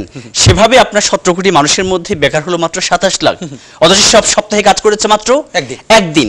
এই যে এভাবে পরিসংখ্যান, আপনার নানান রকমের পরিসংখ্যান দিয়ে আমাদেরকে যে মুগ্ধ করে রাখা হচ্ছে, আমাদেরকে যে আমরা যে বলছি উন্নয়নের মহাসড়কে একটা বড় রকমের, আমি যদি শব্দটা বলি ভাওতাবাজি, একটা বড় রকমের ভাওতাবাজি চলছে এই ধরনের সূচকগুলো দিয়ে। মানে সূচকের ধোঁয়াশার মধ্যে জাতি আজ বিভ্রান্ত। এরকম অসংখ্য সূচক আছে। আপনি যদি আমাকে একটু অনুমতি দেন আমি বলি, আমরা 1972 সালে যখন যাত্রা শুরু করেছি। সারোয়ার ভাই, আমি আপনাকে দিয়ে শুরু করতে চাচ্ছিলাম, কিন্তু বিরতি হচ্ছে, আপনি 30 সেকেন্ডের মধ্যে বলেন। আচ্ছা ঠিক আছে, না আমি যেটা বলছিলাম সেটা হচ্ছে 786 কোটি টাকার বাজেট দিয়ে আমরা শুরু করে আমরা এসেছি এখন 5.5 লাখ কোটি টাকার বাজেটে, অনেক বড়। কিন্তু সেই দেশে কেন এখন পর্যন্ত এত কিশোর গ্যাং তৈরি হচ্ছে? সেই দেশে কেন একজন মা, একজন প্রসূতি আবার ছাদ থেকে হাসপাতালের টাকা পরিশোধ করতে না পারার কারণে আপনার ছাদ থেকে লাফ দিয়ে পড়ে নিচে মারা যাচ্ছে, মানুষ কিডনি বিক্রি করছে? এর বাস্তবতা এগুলো কেন? এই যে সমাজে কৃষ্ণ গহ্বর তৈরি হয়েছে, এটাই হলো তার প্রধান কারণ। এবং নারী নির্যাতনের সংখ্যা কিন্তু বৃদ্ধি পাচ্ছে। শুধু নারী নির্যাতন না, মানুষকে জনসম্মুখে আগুনে পড়ে মেরে ফেলছে, নৈতিক অবক্ষয়, চরম নৈতিক অবক্ষয় হয়েছে সেই জায়গাগুলো। প্রিয় দর্শক, আপনারা কি মনে করেন বাংলাদেশ জুড়ে যে নৈতিক অবক্ষয় তৈরি হয়েছে সেই বিষয়টাকে আপনারা কিভাবে দেখেন? বিশেষ করে যদিও বলা হচ্ছে যে বিশাল বাজেট, উন্নয়নের মহাসড়কে আমরা রয়েছি, এই উন্নয়ন এবং অর্থনীতি উন্নয়নের সাথে মানবিক মূল্যবোধের পার্থক্যটা আপনারা কিভাবে দেখেন? আমাদের সারোয়ার ভাইকে। সারোয়ার ভাই, আপনার কাছে আসলে প্রশ্ন বিরতির আগে ছিল, আর একটু যুক্ত করে নিই যে আমি আপনাকে সহজ করে যদি বলি, মানে একটা সংকটের মধ্যে আমরা নিশ্চয়ই রয়েছি, সাংস্কৃতিকভাবে আধিপত্য আমাদের রয়েছে দুইভাবে, সাম্প্রদায়িকগতভাবে হোক অথবা মৌলবাদী বলি অথবা আকাশ সংস্কৃতির কারণেই বলি, ভারতীয় হিন্দি সিনেমার কথাই যদি বলি। কিন্তু এর বাইরে আমাদের তো লোকজ কিছু উৎসব রয়েছে, সেগুলো আমরা খুঁজে পাই না, লোকসঙ্গীত খুঁজে পাই না। তাহলে আসলে আমাদের আইডেন্টিটিটাকে আমরা কি হারিয়ে ফেলছি কিনা? এবং এই সংস্কৃতিকে উত্তরণের জন্য রাজনৈতিক মোকাবেলা এইভাবেই করতে হবে, তাই না? মোকাবেলা তো সংস্কৃতির অবশ্যই। লোক সংস্কৃতি, আপনি লোকসঙ্গীত কিন্তু এখনো আছে, সবকিছুই এখনো আছে, কিন্তু ব্যাপার যেটা সমস্যা যেটা হয়েছে, সবচেয়ে বড় যে সমস্যাটা সেটা হলো যে যেটা বলি যে 50 বছরের যে পথ পরিক্রমা, সেখানে আমরা যেই জায়গাটাতে কখনোই ওইভাবে আলো ফেলেনি, সেটা হলো যে আমাদের শিক্ষা ব্যবস্থা। আমাদের শিক্ষা ব্যবস্থা হয়েছে কি, আমরা গতানুগতিকভাবে শিক্ষা ব্যবস্থা একটা তৈরি করেছি, কিন্তু সেই শিক্ষা ব্যবস্থায় জ্ঞানমুখী বিজ্ঞান ভিত্তিক শিক্ষা ব্যবস্থা 4 প্রকার। হ্যাঁ, শিক্ষা ব্যবস্থা 3 প্রকার আছে। শিক্ষা ব্যবস্থা নানান প্রকার থাকতে পারে, কিন্তু এটাকে একটা জায়গায় এনে রাষ্ট্রীয়ভাবে যেটা জ্ঞানমুখী শিক্ষা ব্যবস্থা, সেটা সবচেয়ে। আজকে বাংলাদেশে দেখুন, আপনি 150-র মতো বিশ্ববিদ্যালয় আছে, আপনি প্রচুর বিএ এমএ পাশ করা ছাত্রছাত্রী কিন্তু বের হচ্ছে প্রতি বছর, কিন্তু বাংলাদেশের মতো একটা ছোট দেশে আসলে এত গ্রাজুয়েট দরকার আছে কিনা, এটা হলো সবচেয়ে বড় প্রশ্ন। আমি এই সঙ্গে একটু যুক্ত করি, ফ্রান্সের মতো দেশে তারা কি করে, আপনার তাদের রেস্টুরেন্টে শ্রমিক দরকার, তারা কিন্তু ব্যাকালরেট পাশ করার পর থেকে রেস্টুরেন্টের জন্য তৈরি করছে। বাংলাদেশে 5 কোটি মানুষ, 85% মানুষ কৃষি কাজ করে। আপনি কতজন কৃষক তৈরি করছেন? আপনি তৈরি করছেন না। আপনি এই প্রত্যেকটা কৃষকের জন্য কিন্তু আলাদা আলাদা ছোট ছোট আপনার কোর্স থাকতে পারে, কারণ কৃষির মধ্যে একটা বৈপ্লবিক পরিবর্তন আপনি আনতে পারেন এই কাজগুলো করে। কিন্তু আমরা এখন যাচ্ছি কোথায়? আমরা মাস্টার্স করছি অথবা আমরা অনার্স করছি, তাতে করে কি হচ্ছে, আমাদের না কিছু হয়ে যাচ্ছে, আমরা কিন্তু বেকার হচ্ছি, শিক্ষিত বেকার হচ্ছি, কিন্তু দক্ষ জনশক্তি হচ্ছি না। উপরন্তু কৃষিতেও মানে আমি যেটা বলবো যে দক্ষ জনশক্তি। এক্স্যাক্টলি, যে কথাটা। আরেকটা কথা খালেদ ভাই আপনি বলেছেন, সেটা হলো যে যেটা খুবই গুরুত্বপূর্ণ আমি মনে করি, সেটা হলো যে আজকে আমরা প্রত্যেকেই দেখছি যে বাঙালি সংস্কৃতি নাকি আপনার মানে মুসলিম সংস্কৃতি, দুটোকে কিন্তু মুখোমুখি দাঁড় করিয়ে দেওয়া হয়েছে। খুবই দুঃখজনক। ভাস্কর্য ভাঙার ঘটনা নিয়ে আপনি কিছুদিন আগে অনুষ্ঠান করেছিলেন, সেখানে আলোচনা হয়েছে। ব্যাপারটা আসলে কি, একটা শ্রেণী মনে করছে যে বাংলাদেশে আসলে ইসলামী সংস্কৃতি চালু হবে, কিন্তু বাংলাদেশ কিন্তু ইসলামী সংস্কৃতির জন্য কিন্তু স্বাধীন হয়নি। বাংলাদেশে ধর্মীয় সম্প্রীতির দেশ বাংলাদেশ। এখানে পহেলা বৈশাখ হবে, পূজা হবে, আপনার বৌদ্ধরা তাদের প্রার্থনা করবে, সবকিছুই হবে এই দেশে। এটাই হলো বাংলাদেশের আসলে চরিত্র, মানে যেটা আমি বলেছিলাম যে সমন্বয়বাদী এটা। এক্স্যাক্টলি। কিন্তু এখন যেটা হচ্ছে, আপনারা দেখেন ওয়াজের নামে বাংলাদেশে ভয়াবহ রকমের একটা সামাজিক ব্যাধি এখন শুরু হয়ে গেছে বাংলাদেশে। বাংলাদেশে কিছুদিন আগে আপনার আল্লামা শফি, প্রয়াত শফি বলেছিলেন যে 4র্থ শ্রেণীর পর মেয়েরা যদি স্কুলে যায় সেটা হারাম। গার্মেন্টসে যেখানে যাচ্ছে সেখানে তারা যাচ্ছে দেহ ব্যবসা করার জন্য। এই ধরনের সবচেয়ে নিকৃষ্ট কথাগুলো আমাদেরকে শুনতে হয়েছে। এটা কিসের জন্য? এটা হলো যে আপনি আপনার শিক্ষা ব্যবস্থায় আসলে নৈতিক যে শিক্ষা ব্যবস্থা, মূল্যবোধের যে শিক্ষা ব্যবস্থা, বিজ্ঞানমুখী যে শিক্ষা ব্যবস্থা, আদর্শ নাগরিক তৈরি করার যে শিক্ষা ব্যবস্থা, সেই শিক্ষা ব্যবস্থা আপনার নেই।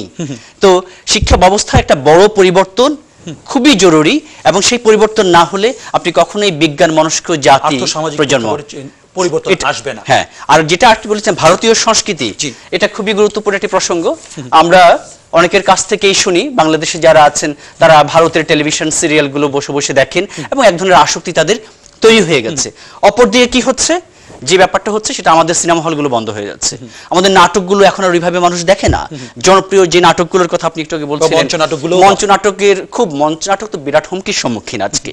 তো কেন এই ব্যাপারটা হচ্ছে, সেটা যে আমাদের মধ্যে খুব সূক্ষ্মভাবে কিছু বিদেশি সংস্কৃতি অথবা আকাশ সংস্কৃতি ঢুকিয়ে দেওয়া হয়েছে।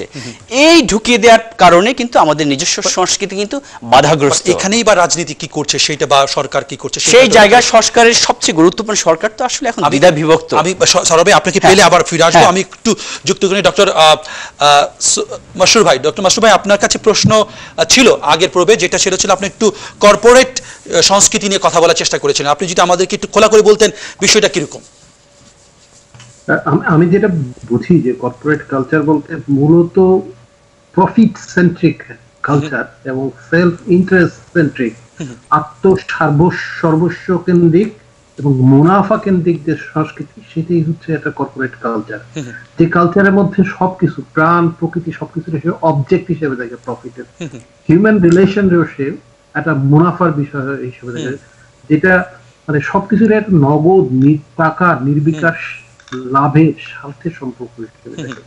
এখন একটা সমাজের সংস্কৃতি যে গড়ে ওঠে তার কতগুলি সামাজিক এবং অর্থনৈতিক ভিত্তি থাকে যার উপরে একটা সমাজের সংস্কৃতিটা গড়ে ওঠে। আমাদের যে সংস্কৃতিটা আমরা এখন দেখছি এটা কিন্তু আমরা 60s কিংবা 80s এর পরের থেকে যে ট্রান্সফরমেশন গুলি হয়েছে আমাদের সমাজে, যে নিউ লিবারাল পলিটিক্স এর আইডিওলজির যে ডমিনেশনটা তৈরি হয়েছে বাংলাদেশে, সেটার কারণে কিন্তু আমরা পুরো জিনিসটাই স্টুডেন্ট পলিটিক্স অনেকে কথা বলেছেন। আমরা কিন্তু বেশি লেখাপড়া করেছি স্টুডেন্ট পলিটিক্স করতে গিয়ে। বাংলাদেশ সৃষ্টি, ভাষা আন্দোলন, এগুলি সৃষ্টির ক্ষেত্রে বাংলাদেশের ক্ষেত্রে ছাত্র রাজনীতির ভূমিকা আছে। ইভেন খালি বাংলাদেশে, এখানেও ছাত্র রাজনীতি আমেরিকাতেও করে, কিন্তু ফর্মটা আলাদা, এরকম না।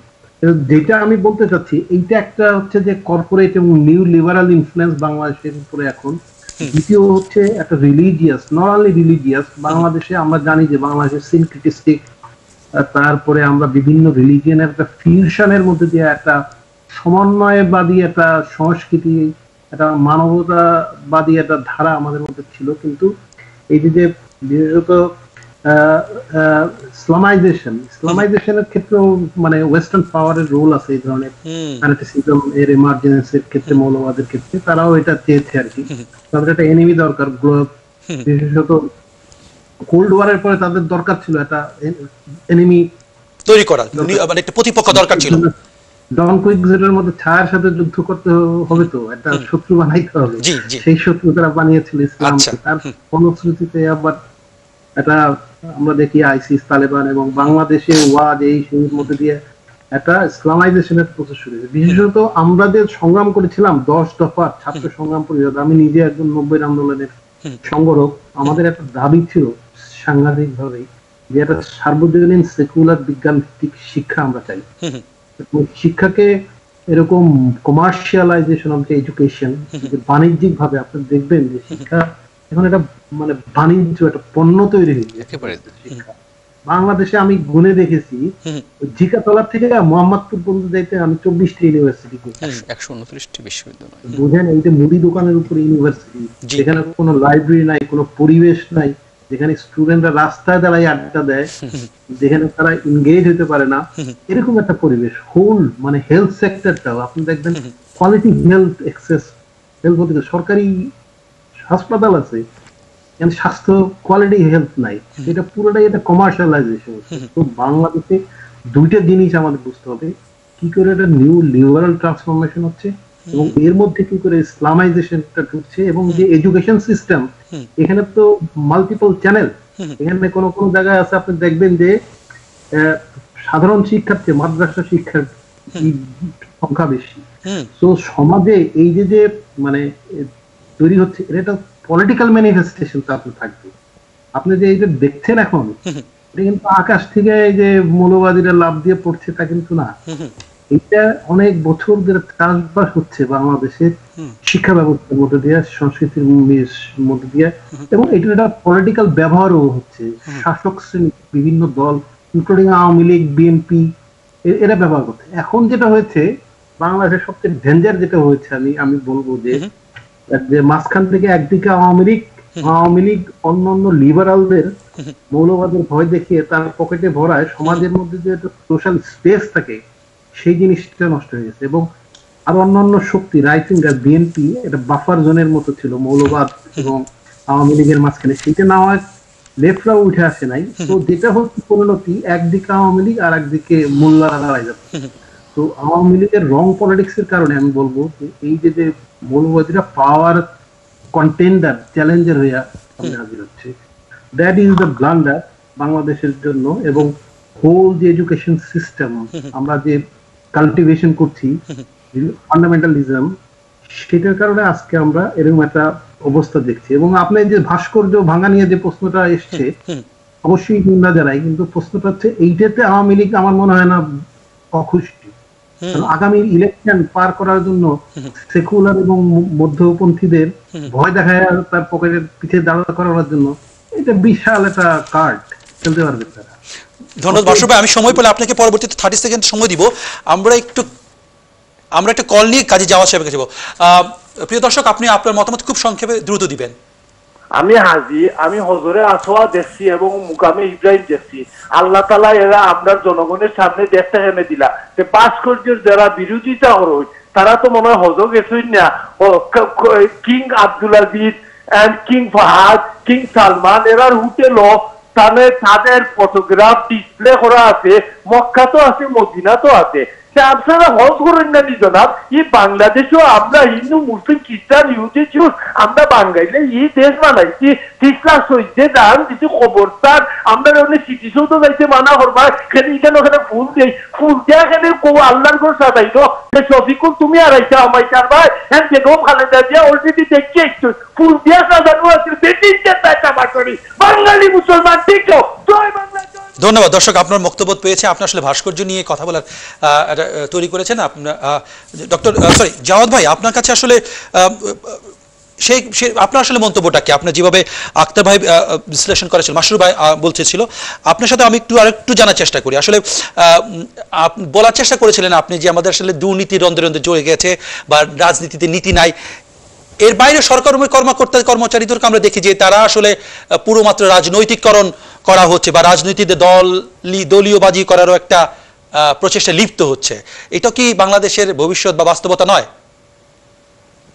হ্যাঁ, কথাটা আমি যেভাবেই বলছিলাম এবং দুজনেই বলেছেন, যেমন সরোয়ার বলেছেন এবং মাসরুর সাহেব বলেছেন, আমি বলছিলাম যে দ্বন্দ্বটা কি।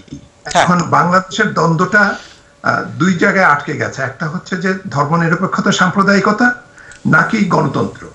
এতে আমি দেখতে পাচ্ছি যে বাংলাদেশে একটা ত্রিপক্ষীয় যুদ্ধের মতো অবস্থা সৃষ্টি করার চেষ্টা হচ্ছে বিএনপি, আওয়ামী লীগ এবং ইসলামপন্থীদের নিয়ে। এই ত্রিপক্ষীয় যুদ্ধের মধ্যে কোনটা এটা আমরা ঠিক করতে পারছি না। আচ্ছা, এই ঠিক করার জায়গাটায় আমি একটা সুন্দর একটা পোস্টারের কথা আমি বলবো, একটা প্লেকার্ডের কথা বলবো, যেটা কিছুদিন আগে ছাত্রদের একটা আন্দোলন হয়েছিল। সেখানে প্লেকার্ডটা আমি ছবিতে দেখেছি সংবাদপত্রে, যে রাষ্ট্রের মেরামত চলছে, বিলম্বের জন্য দুঃখিত। আমরা কি সেই রাষ্ট্রটাকে মেরামত করতে পেরেছি? আমার কাছে পরিষ্কার জবাব হচ্ছে না, আমরা পারিনি। কিভাবে পারিনি? এইখানে আরেকটি কথা বলবো যে ইংরেজিতে একটা কথা বলে, শব্দ আছে, সেটা হচ্ছে পুলিশ স্টেট। পুলিশ স্টেট মানে যখন নির্যাতনকারী একটা রাষ্ট্রযন্ত্র থাকে তখন সেটাকে আমরা পুলিশ স্টেট বলি। আমাদের দেশে পুলিশ স্টেটটা হয়েছে কারণ এখন রাজনীতিকদেরকে শাসন করেন পুলিশরা। পুলিশ কর্মকর্তা বলেন যে আপনার এই রাজনীতি আমরা দেখে ছাড়বো, এইরকম বক্তৃতা দিয়ে তারা বলেন, টেলিভিশনে বক্তৃতা দিয়ে বলেন। এবং আমাদের যে আমরা যেটাকে বলে রাষ্ট্রের বিবেক, সংবাদপত্র, সেই সংবাদপত্র মানে গণমাধ্যম, আমরা সেগুলো প্রচার করি। আমরা আজকে যদি পুলিশ কর্মকর্তাদের দেখি যারা পুলিশের রাষ্ট্রীয় পুরস্কার পাচ্ছে, তারা দেখি তাদের হাত খুনের রক্তে রঞ্জিত। আমরা দেখি যখন একজন পুলিশ কমিশনার তিনি বলছেন যে এই ছোট ছোট ছেলেরা আমাদেরকে চোখে আঙ্গুল দিয়ে দেখিয়ে দিয়েছে কিভাবে দেশ চালাতে হয়, কিন্তু দেশ কি সেই ছোট ছেলেদের মতো চলেছে? চলেনি। আমি একটা কথা বলেছিলাম যে আমি কিছু কিছু আশার অঙ্কুর দেখতে পাই। একটা আশার অঙ্কুর আমি দেখতে পাই, অনেক দেরিতে হলেও 42 জন বুদ্ধিজীবী সম্প্রতি একটা বিবৃতি দিয়েছেন। সেই বিবৃতিটা হচ্ছে কি, যে আমাদের নির্বাচন ব্যবস্থাকে ভেঙে দেওয়া হয়েছে। আমি যেই নির্বাচন ব্যবস্থা এখন আছে, আমি মনে করি এটা থাকা উচিত না। এই নির্বাচনের কোনো প্রয়োজন নাই। আপনি যদি বলেন যে আমি 2041 সাল পর্যন্ত এটা আমি করবই, তাহলে পরে কেন আপনি নির্বাচন দেবেন? আপনি নির্বাচন দেবেন না, তুলে নিন। এবং আমি দেখেছি যে শাহবাগের কথা বলা হয়, সেই শাহবাগে এরকমও বলা হয় যে একদলীয় শাসনই আমাদের জন্য উপযুক্ত। সেটাই যদি হয় তাহলে সেটাই করুন। আপনি কেন অপরাজনীতি টেনে আনছেন? আপনাকে একটা জিনিস বুঝতে হবে, যদি আপনি গণতন্ত্রের একটা সবচেয়ে বড় মজার জিনিস হচ্ছে যে গণতন্ত্রের এক পক্ষ কিন্তু অপর পক্ষের উপর নির্ভরশীল। একটা কথা আছে, যেমন মাওসেতুং কথাটা বলেছিলেন যে শত্রুর ঘরে হচ্ছে সবচেয়ে নিরাপদ আশ্রয়। একটা গণতান্ত্রিক শক্তি, সে বিরোধী দলই হোক কিংবা সরকারই হোক, তার আশ্রয় কিন্তু অন্য অপরাজনীতির বিরুদ্ধে, তার আশ্রয় কিন্তু সেই অপর গণতান্ত্রিক শক্তি, কারণ তারা দুজন একসঙ্গে দাঁড়াবেন। যেটা দেখা গেছে স্বৈরাচারী আন্দোলনের সময়, আমরা যখন এরশাদ বিরোধী, স্বৈরাচারী আন্দোলন বিরোধী, স্বৈরাচার বিরোধী যখন আন্দোলন করেছি আমরা, তখন আমরা দেখেছি যে গণতান্ত্রিক শক্তিগুলো এক হতে পেরেছে, একজন আরেকজনের আশ্রয় হয়ে দাঁড়িয়েছে। এখন সেটা নেই।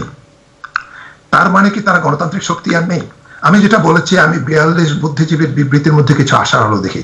অনেক দেরিতে হলো, অনেক অল্প হলো, নিশ্চয়ই এখান থেকে আশার আলো আছে। এই আশার আলোটা আসা উচিত হচ্ছে জনগণের কাছ থেকে, কিন্তু জনগণ সেখানে আসতে পারছে না। কারণ ধনী আর গরিবের বিভেদ, অর্থনীতির কথাটা এখানে আসছে, সংস্কৃতির কথাটা এখানে আসছে। এই কারণে আসছে যে সংস্কৃতি হচ্ছে রাজনীতির প্রচ্ছদ। এই প্রচ্ছদ দিয়েই, এই প্রচ্ছদ যদি অপসংস্কৃতি হয় তাহলে আমার রাজনীতি হবে অপরাজনীতি। এই জায়গাটা আমাকে পরিষ্কার করতে হবে। আমি একটা জিনিস বলি যে ছাত্রদের একটা আন্দোলন দেশ জুড়ে প্রচন্ড নাড়া দিয়েছিল, সেটা হচ্ছে তাদের কোটা বিরোধী আন্দোলন। এই কোটা বিরোধী আন্দোলনের ফলে মানুষ একটা আশার আলো দেখেছিল। অনেকেই মনে করেছে যে হয়তো ভিপি নূর আমাদের জন্য একটা ভবিষ্যৎ রাজনীতি, আমাদের জন্য হয়তো একটা রাজনৈতিক আশার আলো নিয়ে আসবে। আমরা কি দেখছি? স্টেট একজন কেজরিওয়াল সৃষ্টি করতে দিচ্ছে না, আমাদের একজন অরবিন্দ কেজরিওয়াল দিচ্ছে না, যে কিনা তার বিরুদ্ধে দাঁড়াতে পারে, যে কিনা ভুল রাজনীতি, যে কিনা পরাশক্তির রাজনৈতিক খেলার বিরুদ্ধে দাঁড়াতে পারে, সেরকম একজন লোক আমাদের আমি দেখতে পাচ্ছি না। একমাত্র সম্ভাবনা হয়তো দেখা দিয়েছিল কোটা বিরোধী আন্দোলনের সময় থেকে, কি অবস্থায় আছে এখন আমি জানি না, তবুও আমি দেখি। জাদ ভাই, তাহলে সংকটের থেকে উত্তরণের সম্ভাবনা ক্ষীণই মনে করছেন আপনি? এখনো ক্ষীণ, কিন্তু আমি মনে করছি যে যেহেতু 42 জন বুদ্ধিজীবী বিবৃতি দিয়েছেন এবং যথাসময়ে ঠিক জায়গাটিতে তারা আঘাত করেছেন, এবং এই আঘাতকে এখন অন্যান্য রাজনৈতিক শক্তিকে নিয়ে নেওয়া উচিত, তাদেরকে উচিত এটাকে ব্যবহার করা। ধন্যবাদ জাওয়াদ ভাই। সময় থাকলে আপনাকে আবারও 30 মিনিটের সময় দিব। আমরা একটু আমাদের প্রফেসর ওসামা খানের কাছে যাই। ওসামা খান, আসলে আপনি একটু প্রসঙ্গ চেঞ্জ করে আপনার কাছে নতুন একটা প্রসঙ্গ যেটা কিনা আসলে ভ্যালুয়েবল আমার কাছে মনে হচ্ছে এই মুহূর্তে, জব মার্কেট। যারা নতুন নতুন গ্র্যাজুয়েশন তৈরি করছে বাংলাদেশে বা এই কোভিড-19 পরবর্তী প্রেক্ষাপটে, আসলে জব মার্কেটটা বাংলাদেশের ক্ষেত্রে কিভাবে অপরচুনিটি তৈরি করছে, আসলে এখানে আপনি কি সম্ভাবনা দেখছেন বা বাংলাদেশের অবস্থানটা কি? বাংলাদেশে এই মুহূর্তে মানে আমি যদি আমার বিশ্ববিদ্যালয়ে পাশ করার সময় যে অনেক বছর আগের কথা বলছি, সেই সময়ের সাথে তুলনা করে থাকি, তবে যে জিনিসটা আমি এখন বাংলাদেশে দেখতে পাচ্ছি যে বাংলাদেশের কর্পোরেট সেক্টর বা ইন্টারন্যাশনাল সেক্টর বা আমাদের যে পাবলিক সেক্টর, তারা বিশ্ববিদ্যালয়গুলোর সাথে একসাথে কাজ করছে যাতে বিশ্ববিদ্যালয় থেকে ছাত্রছাত্রীরা পাশ করার পরপরই তাদের কাজের সংস্থান হয়। তারপরেও আমি বলবো যে বিষয়টা নিয়ে কিছুক্ষণ আগে আলোচনা হচ্ছিল যে বাংলাদেশে মাশরুমের মতো বিভিন্ন ধরনের বিশ্ববিদ্যালয় অলমোস্ট প্রতি মাসে মাসে বছরে বছরে প্রতিষ্ঠিত হচ্ছে এবং তারা গ্র্যাজুয়েট তৈরি করছে। এই গ্র্যাজুয়েটগুলোর প্রয়োজন কি? তার চাইতে অনেক বেশি প্রয়োজনীয়তা রয়েছে হয়তোবা আমাদের স্কিলড লেবার ফোর্স তৈরি করার। তো সেই বিষয়টা থাকা সত্ত্বেও আমি বলবো যে বাংলাদেশের জব মার্কেটের কথা যখন আপনি তুলেছেন, নিশ্চয়ই আপনি হয়তোবা প্রাথমিকভাবে বলছেন সেই সমস্ত বিশ্ববিদ্যালয়ের গ্র্যাজুয়েটদের কথা। এবং আমি যে জিনিসটা অবজার্ভ করেছি বিগত 20 বছর ধরে, যে বাংলাদেশের এই একসাথে কাজ করা কর্পোরেট সেক্টর এবং পাবলিক সেক্টরের সাথে বিশ্ববিদ্যালয়গুলো, এটা কিন্তু বেশ শক্ত হয়ে উঠেছে। আগে যেমন ঢাকা বিশ্ববিদ্যালয়ে শুধু আমরা ইনস্টিটিউট অফ বিজনেস অ্যাডমিনিস্ট্রেশন বা IBA কে দেখেছি এই ধরনের আচরণ করতে, বাট এখন কিন্তু চারুকলা ফ্যাকাল্টি বা সায়েন্স ফ্যাকাল্টি বা কমার্স ফ্যাকাল্টি, সব ফ্যাকাল্টিগুলোকেই কিন্তু আজকাল সরকারি বিশ্ববিদ্যালয়ে দেখা যাচ্ছে প্রচুর পরিমাণে কর্পোরেট হাউস এবং পাবলিক হাউসের সাথে কাজ করা। এবং কোভিড-19 অবশ্যই এখানে একটা বাধা দিয়েছে, এ ব্যাপারে কোনো সন্দেহ নেই। ইউকেতেও আপনারা শুনে থাকবেন যে গ্র্যাজুয়েট জব অপরচুনিটি অনেক পরিমাণে কমে গিয়েছে কোভিড-19-এ, কারণ যখন কোভিড-19-এ একটা ব্যবসা আঘাতের মুখোমুখি হচ্ছে আর আগাতে পারছে না, তাদের সাস্টেনেবিলিটি কোশ্চেন উঠে এসেছে, সেই ক্ষেত্রে কিন্তু তারা নতুন মানুষকে নিয়ে ট্রেন করার কোনো সুযোগ রাখে না। তারা চেষ্টা করে তাদের কোম্পানি বা তাদের পাবলিক সেক্টর যে এই মুহূর্তে যেই। ওসামা ভাই, আপনার সাথে আরেকটা বিষয় আপনাকে যুক্ত করি, যেহেতু আপনি একটু ইউনিভার্সিটির সাথে যুক্ত রয়েছেন, আপনি নিশ্চয়ই জেনে থাকবেন যে বাংলাদেশ থেকে অথবা অন্যান্য দেশ থেকে ইউকেতে আসার জন্য এক ধরনের হিড়িক লেগে গেছে। প্রচুর পরিমাণে ছাত্রছাত্রীরা আসার চেষ্টা করছেন উচ্চশিক্ষা করতে। আসলে আসবে তো একটা নিশ্চয় জব অপরচুনিটির কথা চিন্তা করে, এই জায়গাতে তার অবস্থানটা কোথায়? এই জায়গাটা আসলে কিভাবে, যেহেতু শুনেছি যে বিশ্ববিদ্যালয়কে শিথিল করেছে নিয়ম কানুন আসার ক্ষেত্রে, আমি অবশ্যই গ্র্যাজুয়েশনের কথাই বলতে চাচ্ছি। জি, এটা ডেফিনেটলি এই মুহূর্তে ঘটছে। ইনফ্যাক্ট ব্রিটেনের সবচেয়ে বড় যে গ্রোথ রেটটা 2020 সালে দেখা গেছে কোভিড-19 সেটা ভারত থেকে, বাংলাদেশ থেকেও প্রচুর পরিমাণে ছাত্রছাত্রী আসছে।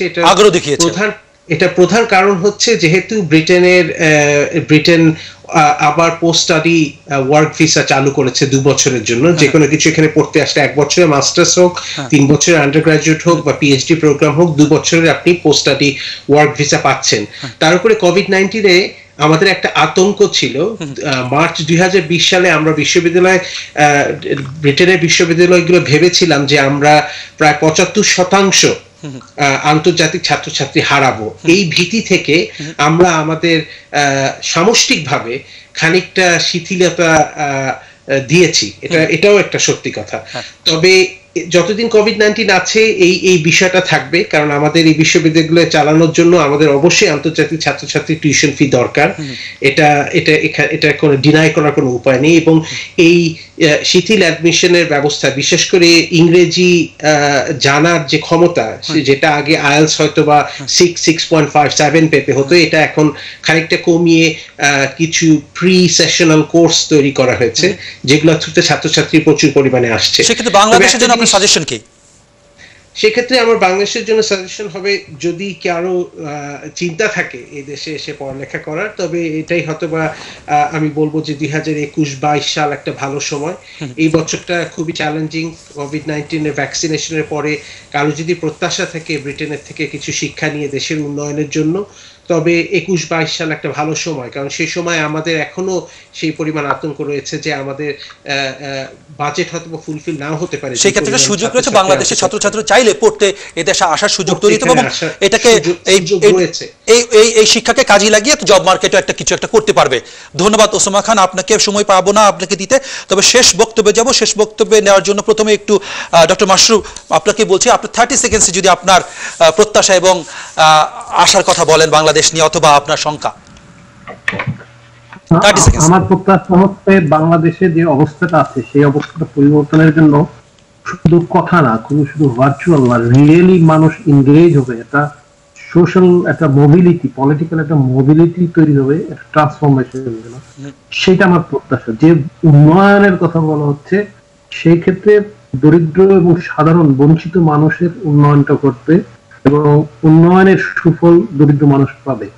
এবং যে ধরনের উন্নয়ন হচ্ছে সেই উন্নয়নের সাথে টেকসই পরিবেশ প্রকৃতি এবং মানুষের মধ্যে একটা হারমোনিয়াস সামঞ্জস্যপূর্ণ গুড রিলেশনের মতো একটা অর্থনীতি এবং প্রকৃতির মধ্যে একটা সম্পর্ক স্থাপন করে আমাদের আগে যাবে। এবং মৌলবাদ সংস্কৃতির ক্ষেত্রে নিউ লিবারাল এবং ধর্মান্ধ যে সংস্কৃতি প্রসার ঘটছে, তার বাইরে আমাদের একটা মানবিক গণতান্ত্রিক এবং একটা বাঙালি সংস্কৃতির জন্য সংগ্রামটা অব্যাহত রাখতে হবে। ধন্যবাদ আপনাকে। শুক্রবার দিতে পারবো না, আমি একটু কাজী জাওয়াদ আপনার কাছে 30 সেকেন্ডসের মধ্যে একটা শেষ রিমার্ক শুনতে চাই আপনার কাছ থেকে। আমি বলছিলাম পুলিশ রাষ্ট্র, কিন্তু একটা কথাই বলবো যে আপনারা নিশ্চয়ই লক্ষ্য করেছেন যে সাম্প্রতিক একটা খবর, যে আমাদের দেশের বিচারকরা, আমাদের দেশের সরকারি কর্মকর্তারা, তারা রাস্তায় মানববন্ধন করেছেন কোনো একটা কারণে, কোনো একটা রাজনৈতিক কারণে। এবং আমার সবচেয়ে খারাপ লেগেছে যেটা, যে আমি একজন লোককে শ্রদ্ধা করি, তিনি হচ্ছেন আকবর আলী খান, আমাদের এক সময়ের অবসরপ্রাপ্ত সচিব। তিনি একটা মন্তব্য করেছেন একটি পত্রিকায়, এখন পত্রিকার সাক্ষাৎকারটা ঠিক ছিল কিনা আমি জানি না, তিনি মন্তব্য করেছেন যে তারা এই আন্দোলনটা করতে পারেন। আমার কাছে কথা হচ্ছে যে যদি তারা, আমলারা কিংবা বিচারকরা যদি রাস্তায় দাঁড়িয়ে আন্দোলন করতে হয়, তাহলে আমাদের দেশ কোথায় যাচ্ছে? আমরা কি তাহলে আমলাতান্ত্রিক রাষ্ট্র হচ্ছে? আমরা কি তাহলে পুলিশ রাষ্ট্র থেকে বিচার বিভাগের রাষ্ট্র হচ্ছে? বিচার সম্পর্কিত রাষ্ট্র হচ্ছে না, কিন্তু ন্যায় বিচারের রাষ্ট্র হচ্ছে না, আমরা বিচার বিভাগীয় রাষ্ট্র হয়ে যাচ্ছি। সেখানে সবচেয়ে ভয়ের ব্যাপার যেটা সেটা হচ্ছে যে এটা যদি হয়, তাহলে অন্য কেউ যদি বলে তোমরা ভুলভাবে রাষ্ট্র চালাচ্ছ, রাষ্ট্র আমরা চালাবো, আমরা তাদের ঠেকাবো কি করে? ধন্যবাদ। আমরা শেষ প্রশ্ন আপনার কাছেও, যে আপনি কিভাবে দেখেন বাংলাদেশকে আগামী বছর, আপনার প্রত্যাশাটা? অনেক ধন্যবাদ খালেদ। যে বিষয়টি আসলে গুরুত্বপূর্ণ, প্রকৃত অর্থে বাংলাদেশে এখন চলছে একদলীয় শাসন ব্যবস্থা। এই জায়গা থেকে বাংলাদেশকে বের করে আনতে হবে, ৭২ সংবিধানকে প্রতিষ্ঠিত করতে হবে এবং রাজনৈতিক দলগুলোকে এটা ঠিক করতে হবে যে তারা সাম্প্রদায়িক শক্তির সঙ্গে রাজনীতি করবে না। সাম্প্রদায়িক শক্তিগুলোকে আজকে ব্যবহার করা হচ্ছে ক্ষমতায় যাওয়ার জন্য। এই জায়গা থেকে তাদেরকে বের হয়ে আসতে হবে। অনেকগুলো পরিবর্তন দরকার শিক্ষা ব্যবস্থা, বিশেষ করে এখন দেখুন আমরা ১৭ কোটি মানুষের জন্য পরিকল্পনা করছি, ৫৫,০০০ বর্গমাইল কিন্তু বাড়বে না। সুতরাং আমাদের কিন্তু জনসংখ্যা বাড়ছে, আমাদেরকে পরিকল্পনা করতে হবে ৫০ কোটি মানুষের জন্য, তাহলে আমাদের পরিকল্পনা টেকসই হবে। তো সেই জায়গাগুলোতে আলোকপাত করা দরকার। আর সবচেয়ে বড় কথা যেটা, সেটা হচ্ছে বাংলাদেশকে ঠিক করতে হবে যে বাংলাদেশের সংবিধান অনুযায়ী চলবে, কোনো ধর্মীয় গোষ্ঠীর, কোনো সাম্প্রদায়িক শক্তির ইচ্ছা অনুযায়ী বাংলাদেশ চলবে না। তাহলেই একমাত্র বাঙালি সংস্কৃতি, বাংলাদেশ মাথা উঁচু করে দাঁড়াবে। ধন্যবাদ। প্রিয় দর্শক, আপনারা জানেন আজকে কথা বলছিলাম বাংলাদেশের নতুন বছরের প্রত্যাশা এবং আর্থসামাজিক ও রাজনৈতিক বাস্তবতা নিয়ে। সাথে ছিলেন কাজী জাওয়াদ, সাবেক প্রযোজক বিবিসি বাংলা, আরও ছিলেন ডক্টর আক্তার সোবহান মাসরুর, সাথে ছিলেন সারওয়ারি আলম এবং ছিলেন প্রফেসর ওসামা খান। প্রত্যেককে এত রাত্রে আমাদের সাথে অংশগ্রহণ করার জন্য অসংখ্য ধন্যবাদ। আগামী একটি পর্বে আবার দেখা হবে প্রিয় দর্শক। প্রতি সোমবার রাত 10:30 থেকে 12টা পর্যন্ত সময়ের সাথে অনুষ্ঠান এনটিভি ইউরোপের স্টুডিওতে থেকে নিয়ে আসি। আগামী সোমবারও একটি নতুন বিষয় নিয়ে আপনাদের সামনে উপস্থিত হব, সেটা দেখার প্রত্যাশা রইল, আমন্ত্রণ রইল। এই পর্যন্তই। শুভরাত্রি। আসসালামু আলাইকুম।